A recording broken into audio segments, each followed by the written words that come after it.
loss of life. Drivers' inattention is the major contributing factor to risk. We all take risk.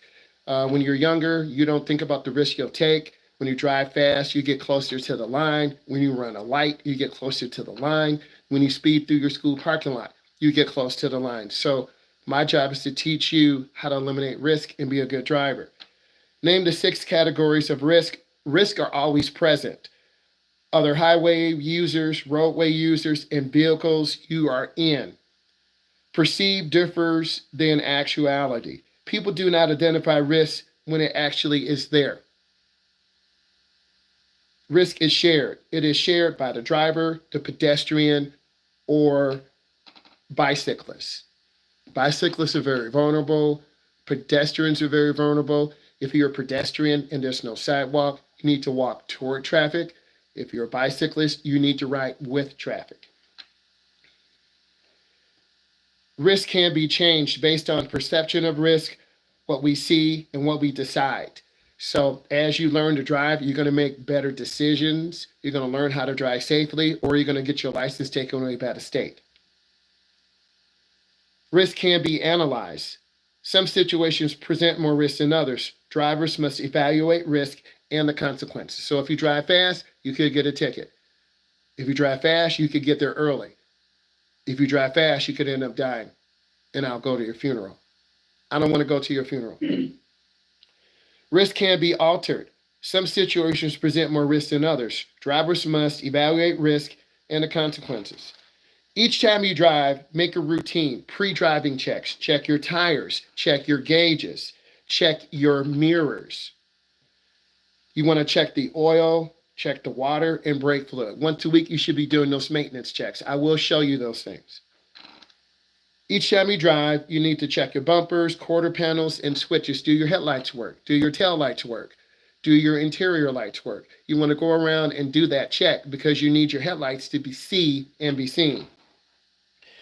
In a multiple lane roundabout, you should change lanes either before or after. It's before you get into the roundabout. We will be driving through roundabouts. Roundabouts scare beginning drivers. You don't know what to do, and a lot of you will just panic and stop.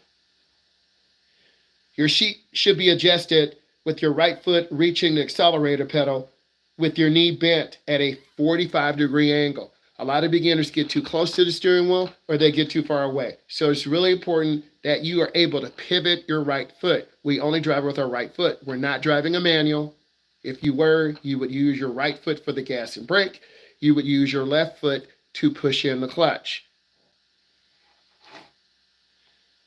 When both the inside rear view mirror and the outside rear view mirror are adjusted properly, the right blind spot and the smaller blind spot to the left will still be there. This is true.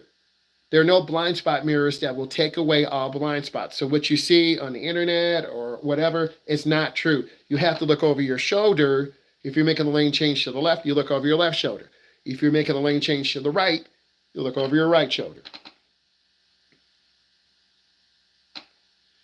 If the head restraint is adjusted properly, it should be behind the middle of a person's head.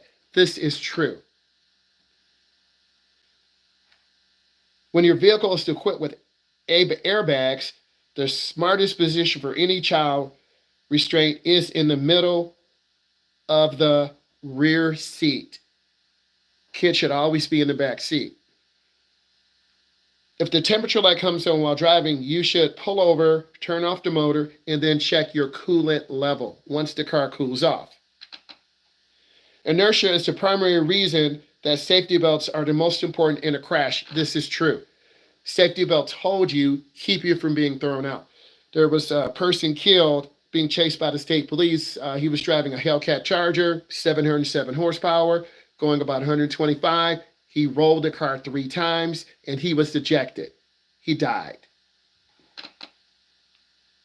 Hand-over-hand steering involves pushing the steering wheel down with one hand while your other hand comes across to pull the steering wheel further down. This is true. There's more than one way to turn the steering wheel. There's hand over hand. There's hand to hand. You can palm it with one hand. The preferred method is to have control of the steering wheel. Everyone is a little bit different. Some people are taller. I'm 6'4". I weigh 260. Some people are shorter, 5'11", 4'9". Everyone's different. So you need to adjust your seat and steering wheel properly so you can have good control of the steering wheel. AAA says 7 and 5 is the best, but it will vary. The correct technique for backing up to steer in the opposite direction, you want to go back the car to move, is false. You want to turn the top of the steering wheel in the same direction. If you back up to the left, you want to turn the rear of the steering wheel to the left. If you back up to the right, you want to turn the rear of the steering wheel to the right. When I drive teens and adults, they don't know how to turn the steering wheel. It's a turn and a half, your wheel's all the way to the right. It's a turn and a half, your wheel's straight. It's another turn and a half to left, your wheel's turned to the left. So a lot of you will dry steer. And this is when you turn the wheel without the car moving. Four-way emergency flashers will warn other drivers that your vehicle is stopped and cannot be moved. This lets other drivers know there's a mechanical breakdown, I might need help. You always want to be careful, and you really should be calling someone. You don't want to get out on the side of the road and repair your car because you could get struck.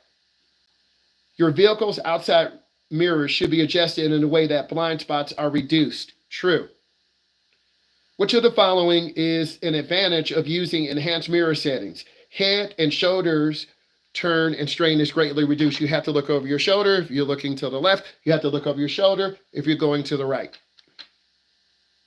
As you're about to enter the vehicle from the street side, you should go from the front. You never turn your back to traffic.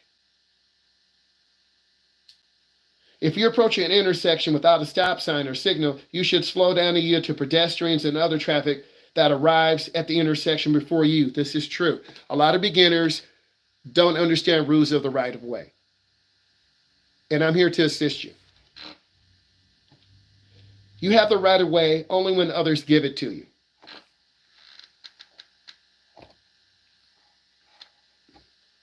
This brought you value, give it a thumbs up.